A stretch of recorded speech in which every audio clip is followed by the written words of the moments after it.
میرے اور آپ کے دل میں ایک بیماری ہے یہ کہ میں اور آپ یہ کہتے ہیں کہ میں صحابی نہیں ہوں، وہ صحابی تھے، تو کیا ہے جب اللہ نے تو اس امت سے انبیاء کی طرح مدد کرنے کا وعدہ کیا تھا، انہوں نے مدد کے ضابطے چھوڑ کر اس گڑھے میں جا کر پڑے ہیں کہ یہ کہتے ہیں کہ یہ صحابہ کے قصے ہیں، یہ تو صحابہ سے ہم صحابی نہیں ہیں، ان کے ساتھ ہو گیا ہمارے ساتھ کہاں ہوگا، یہ تو اس زمانے کی باتیں ہیں۔ حالانکہ میں عرض کرتا ہوں، اللہ تعالیٰ کا معاملہ ایسا ہے کہ میرا بندہ مجھ سے جو گمان کرے گا میں اس کے گمان کے مطابق اس کے ساتھ معاملہ کروں گا۔ انا عند ظن عبدی بھی یہ قیامت تک آنے والے مسلمانوں سے اس طرح وعدہ ہے جس طرح صحابہ سے وعدہ تھا، جس طرح نبیوں سے وعدہ تھا۔ یہ تو اللہ سے خود بدگمان ہوا نا، یہ تو خود یہ کہتا ہے کہ ہم صحابی نہیں ہیں کہ ہمارے ساتھ وہ جو صحابہ کے ساتھ ہوا ہے، حالانکہ اللہ تعالیٰ یہ فرما رہے ہیں قرآن میں کہ ہم قیامت تک آنے والے مسلمانوں کی مدد نبیوں کی طرح کریں گے۔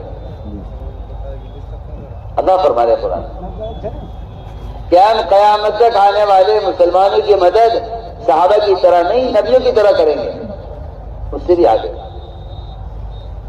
مگر ایک اندر مرض یہ ہے اور ایک چور یہ دل میں بیٹھا ہوا ہے کہ جی جو صحابہ کے ساتھ ہمارے ساتھ نہیں ہو سکتا، اور یہ کہنا چاہیے کہ یہ مایوسی اس لیے ہے کہ مسلمان نے وہ راستہ ہی چھوڑ دیا جس راستے میں یہ سارے وعدے تھے، وہ راستہ ہی چھوڑ دیا۔ اس کا کمانا حرام کا، اس کا پہننا حرام کا، اس کے کاروبار سودی، اور یہ کہے کہ جی ہماری یہ وعدے کہاں پورے ہو سکتے ہیں، تم اس راستے پر آتے تو تمہیں اس راستے کے وعدے نظر آتے، تم اس راستے پہ ہوئی۔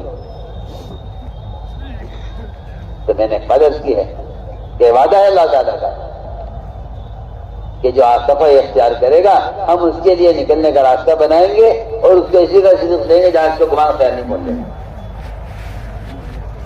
چوہا اشرفیاں لا کر دے رہا ہے صحابی کو، نہ نماز پڑھتے ہوئے، نہ قرآن پڑھتے ہوئے، نہ بیت اللہ کا طواف کرتے ہوئے، نہ حج کرتے ہوئے، نہ کوئی وظیفہ پڑھتے ہوئے، نہ کوئی دعا مانگتے ہوئے، وہ پیشاب کرتے ہوئے لا کر دے رہا ہے کہ دنیا اللہ کے نزدیک اتنی گندی ہے اور اتنی حقیر ہے کہ تم عمل کرنے والے پیشاب کر رہے ہوگے، ہم تمہیں پیشاب کرتے ہوئے ایک چوہے کے ذریعے سزے پہنچائیں گے، جو چوہے تمہارے مال کو نقصان پہنچاتے ہیں اور تمہارے نوٹوں کو قطر دیتے ہیں اور تمہارے غلے کو نقصان پہنچاتے ہیں، ہمیں نقصان پہنچانے والے مخلوق کے ذریعے تمہارے لیے ہم مال مہیا کریں گے، تمہیں ہم مال بھیجیں گے۔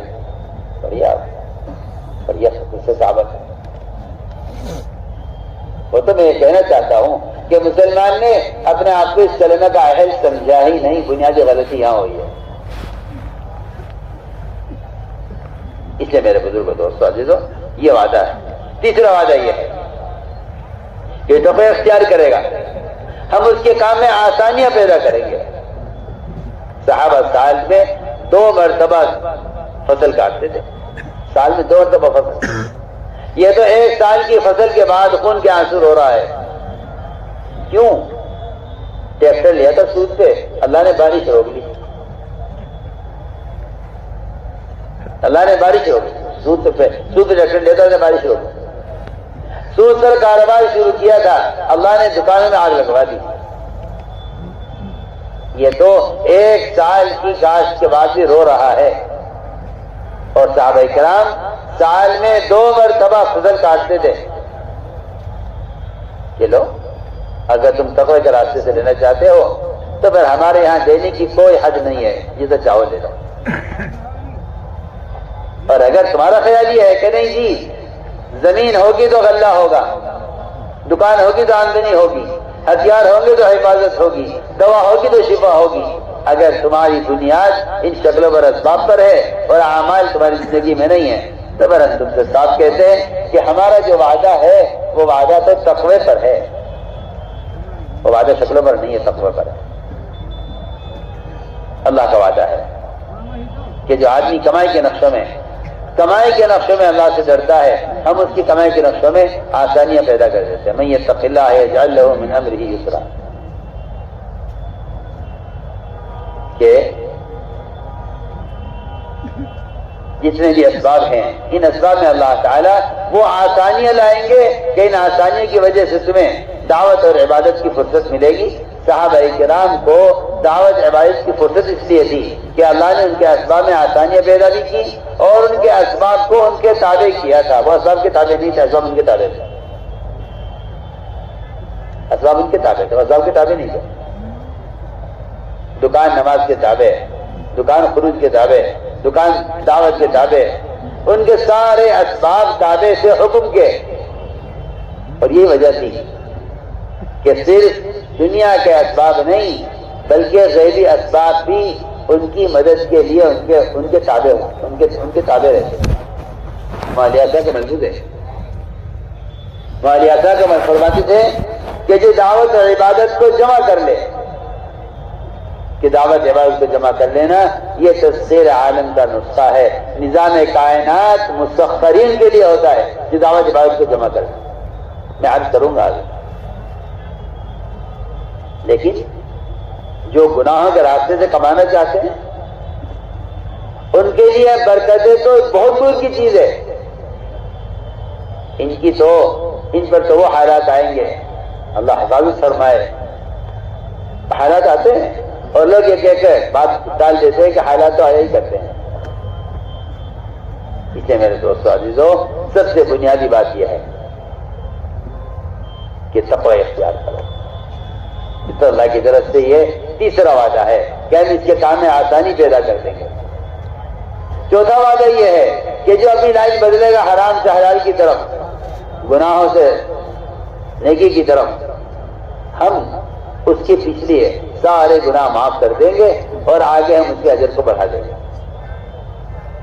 یہ 5 وعدے ہیں اللہ تعالیٰ کی طرف سے تقوی پر۔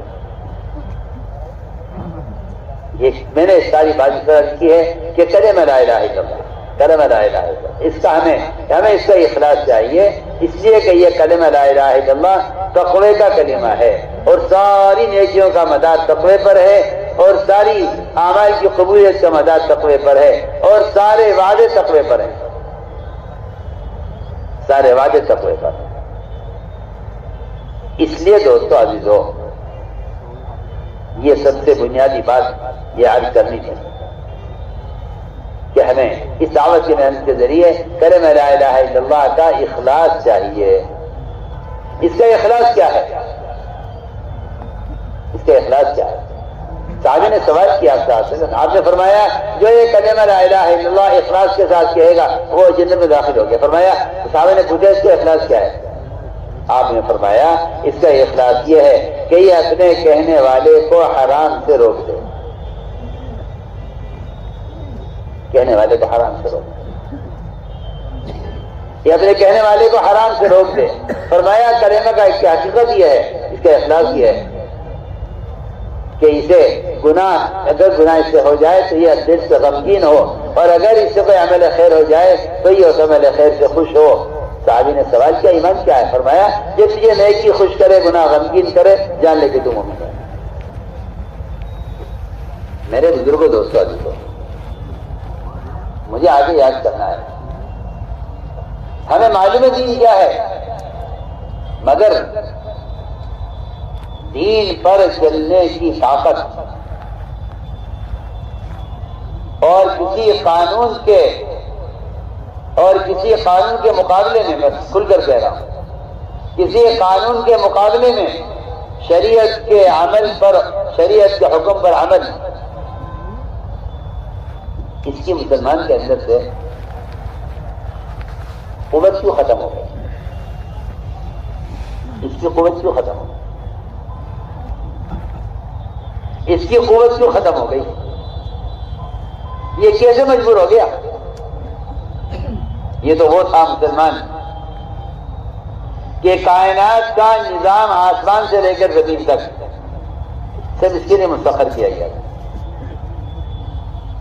صرف اس کے لیے منتخب کیا گیا۔ دریا آپ جس طرح چاہیں گے اس طرح چلیں گے، ہوائیں جس طرح آپ چاہیں گے اس طرح چلیں گی۔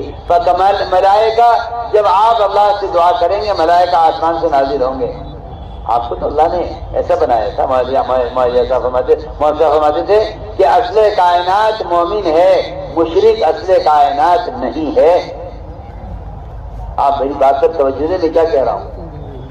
آج کہہ رہے ان کا قانون ہے، ہم کہہ رہے مشرک اصل کائنات نہیں ہے، اصل کائنات مومن ہے. اصل کائنات مومن ہے، مشرک اصل کائنات نہیں. کائنات میں اگر کوئی تغیر ہوگا، کائنات میں کوئی تغیر ہوگا، کائنات میں کوئی تغیر ہوگا، اگر بارشوں کا برسنے نہ برسنے کا، زلزلے کا آنے یا نہ آنے کا، یہ کائنات کے تغیرات کا تعلق صرف مومن سے ہے، کیونکہ مومن اصل کائنات ہے. مومن اصل کائنات ہے، مشرک اصل کائنات نہیں. جب مومن اصل کائنات ہے تو مومن کی زبان سے یہ بات اچھی نہیں لگتی اور یہ بات سمجھ میں نہیں آتی کہ جب قانون یہ ہے تو ہم کیا کر سکتے ہیں. ارے آپ تو بادشاہ تھے، آپ قانون کا کیوں چپ گئے؟ کیا وجہ ہوگی؟ میں صاف آپ سے کہتا ہوں، نہ اقلیت اس کی وجہ ہے کہ مسلمان اقلیت ہیں، صاف صاف آپ سے کہتا ہوں، نہ اقلیت اس کی وجہ ہے، نہ اقتدار نہ ہو